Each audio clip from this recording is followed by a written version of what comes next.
We're going to look at how elections can be won and lost based on the decisions of some of the most important people in politics, the map makers that draw the electoral boundaries. We'll explore some examples from America's past and its present to understand more about the power of these election maps. Let's start by looking at just some of the basic principles involved.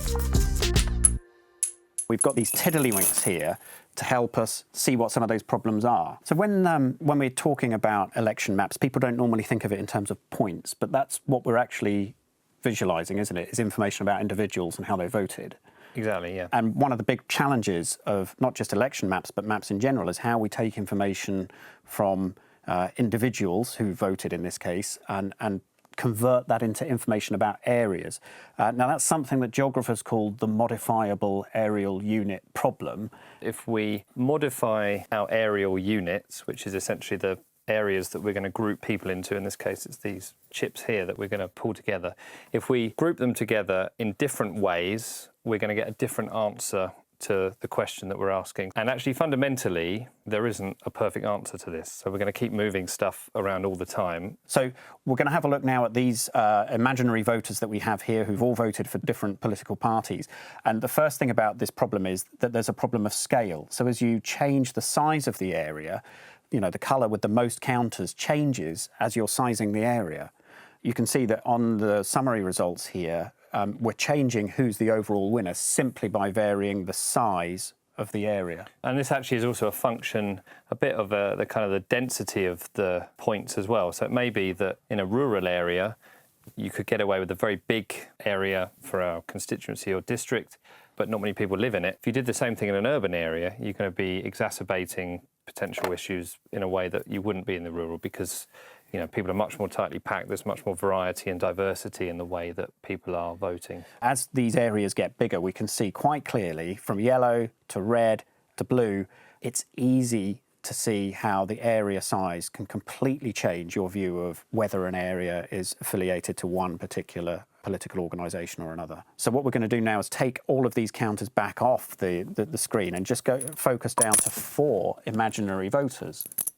So if we take this fictitious voting area here, so we've got an imaginary area that we're going to populate with 4 voters, just 4 voters, to keep this nice and simple. And we want to divide this area just into 2 summary areas. Where we draw the line makes a big difference. If we draw the line widthways across the screen, we've got a perfect balance of 2 in each area. Because people aren't dispersed evenly, if we just change the orientation of this line and divide it the other way, we end up with 1 and 3. So we've changed the number of voters in each area just based on where the line's being drawn. That's okay when everyone's voting yellow. Yep.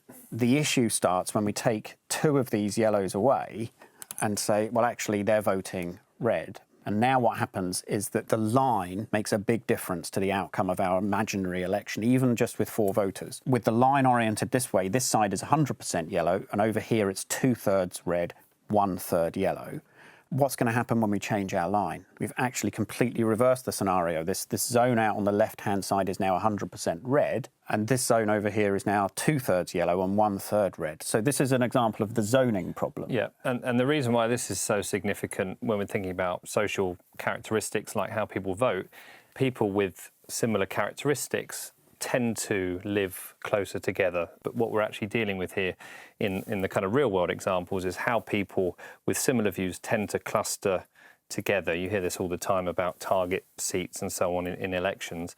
That's important because then it makes it much more significant where these lines get drawn. That's something that the Electoral Reform Society looked at recently. They produced a really interesting animation of this. Just by rotating the zones, you can change completely the outcome of the winner in each of the zones. And this is starting to look more like a real-world example now here. As you say, people tend to live closer to other groups, so we can see patterns, kind of spatial patterns in the layout of the voters, but they may not always be reflected in the eventual outcome. No, exactly. So far, we have been more or less randomly rotating the geometry. Yep. Where this gets really interesting is when someone actually has control of where to put our voting boundaries, our election boundaries.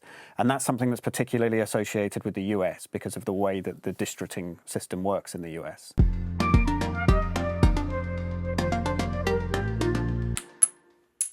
So in the US, this isn't a new thing. This is Elbridge Gerry he was a founding father, but also initiated a whole new genre of political manipulation with what he did with voting boundaries. He was organising the Massachusetts voting boundaries, and he did something fairly unusual, which produced a map that the local newspaper satirised. Can you explain what's going on here, James? I suppose his brilliance in the context of ensuring the result would go his way was to realise that if he created a district that consolidated the power of his particular party by ensuring that everyone who votes for him are in the same district, and then those in districts where maybe there are a greater variety of voting intentions, some people may go one way or the other, if he puts all the people that support him in the same area, he will secure victory.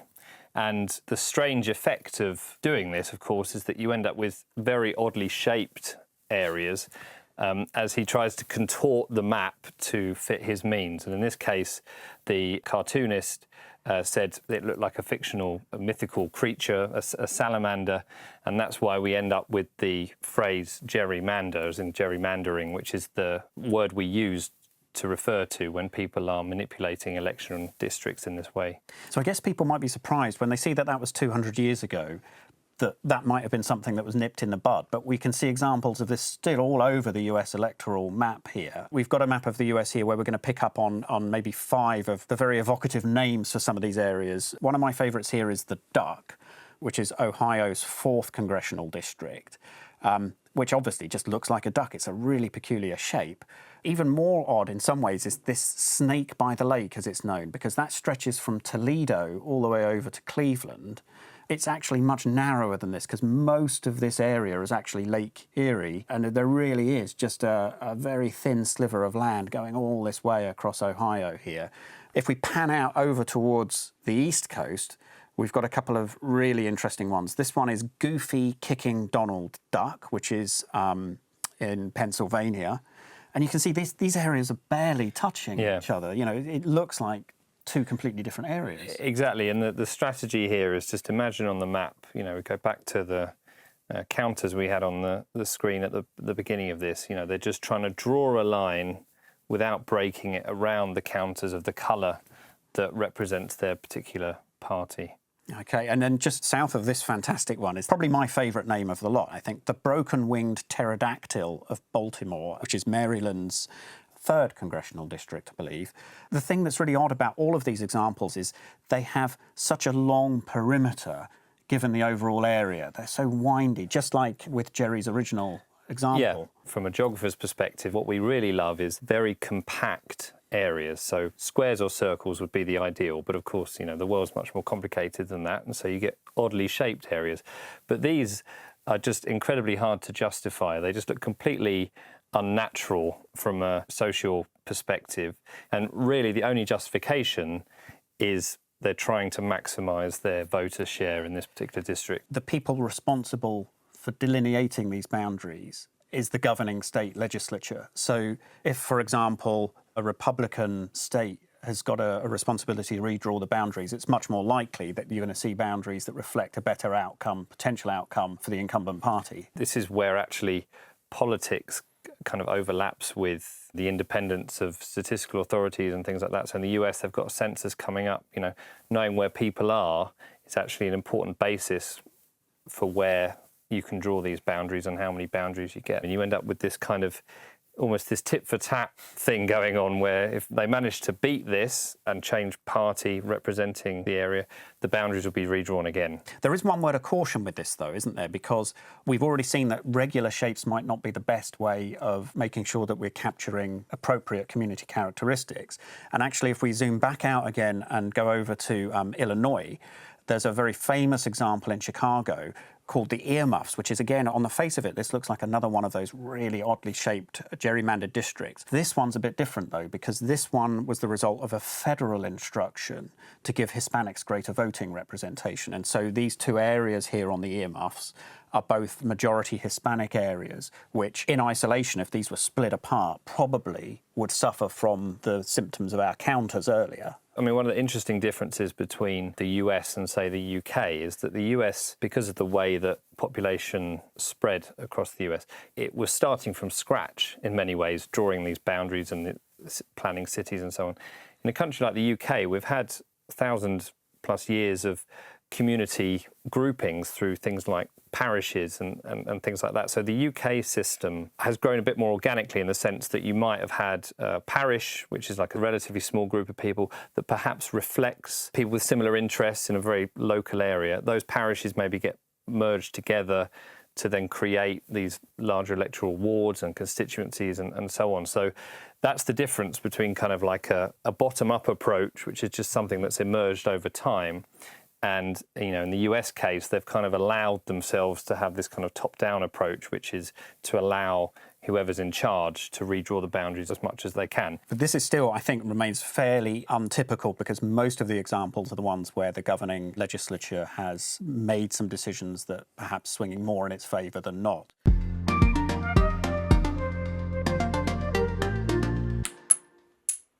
Probably an area that's come up most recently in that space has been North Carolina, which has come up with some new boundaries for the 2020 House of Representatives election.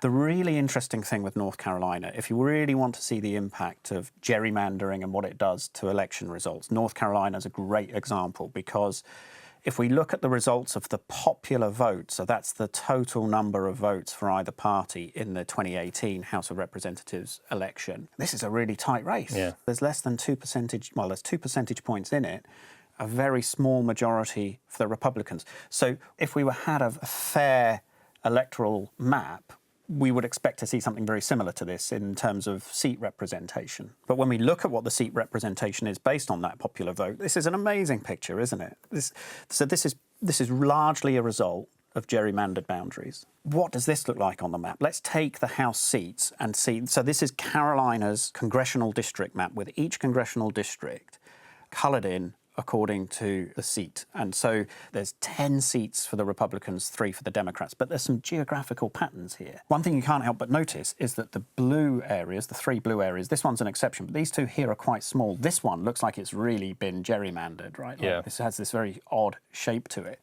And this has been an issue for some time in North Carolina because there's the city of Asheville over here in North Carolina. If we just fade the map away a little bit to see it, you can see this boundary runs right through the middle, splitting it in 2, which seems like a very odd thing to do. Well, urban areas tend to be, you know, where more kind of liberal voters live and rural areas tend to be more conservative. So a good sign of whether you're trying to split a liberal vote is if you're trying to split an urban area, and if you're trying to split a conservative vote, then you look for splits in more rural. One of my favourite stories that came out of Asheville was that some of the Democrat voters were so frustrated, effectively having their votes lost by this arrangement, that they organised their own gerrymander 5K run, where they ran the route of the district boundary as it winds its way through the city. Legal pressures have forced the governing legislature to redraw these boundaries because they wanted to have a new set of boundaries that's more representative and less biased. So those boundaries have been proposed. These are the ones that were approved by the state court. We can see some big changes on here. So Asheville is no longer split. It's part of a bigger congressional district out over on the western side.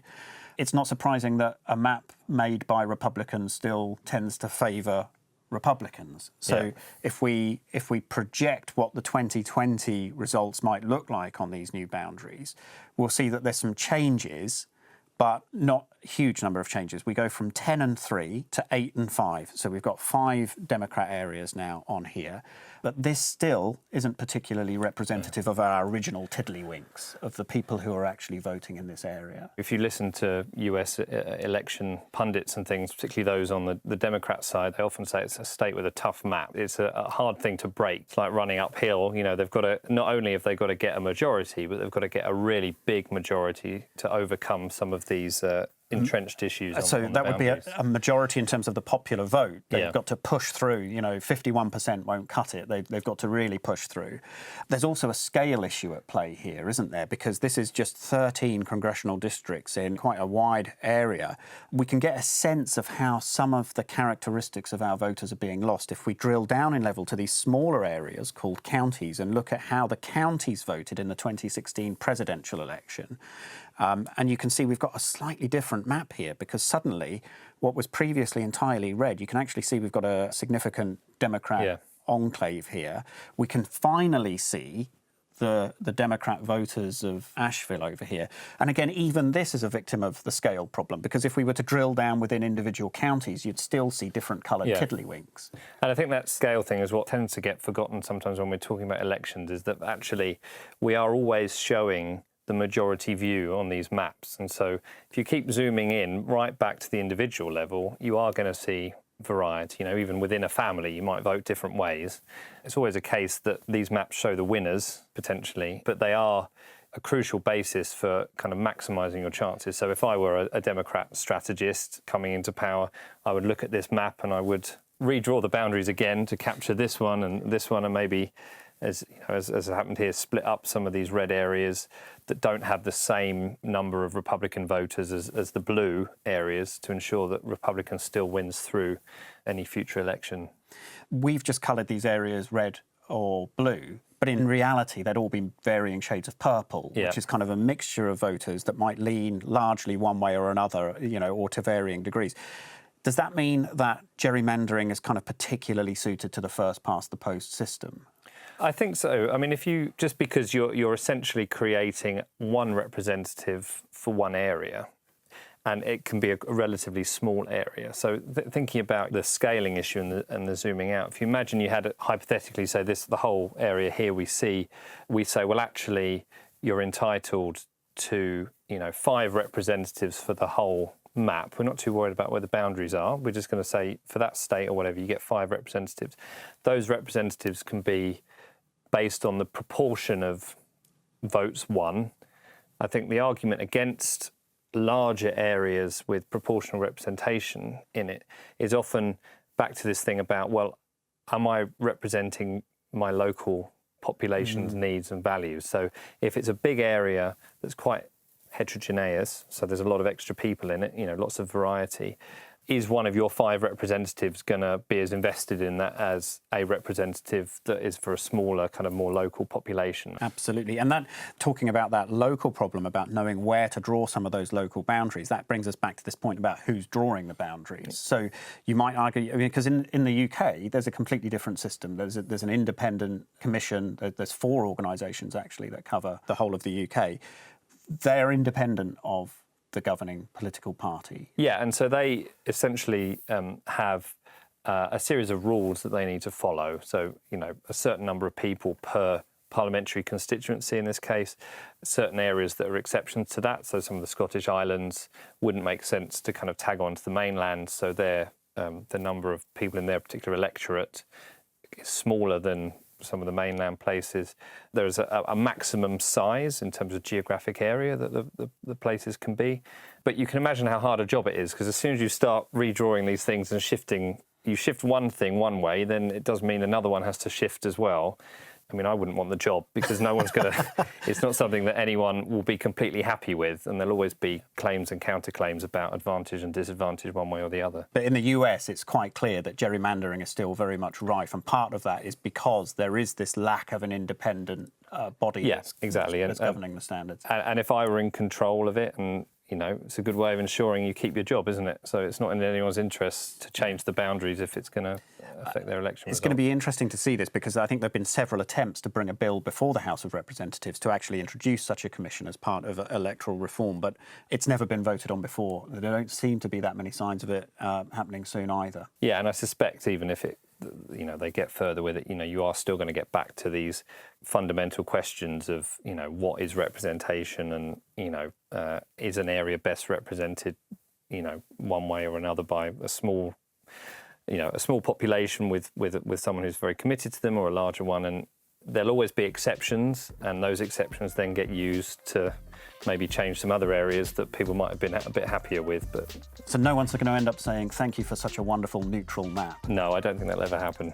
Thank you very much, James. No problem.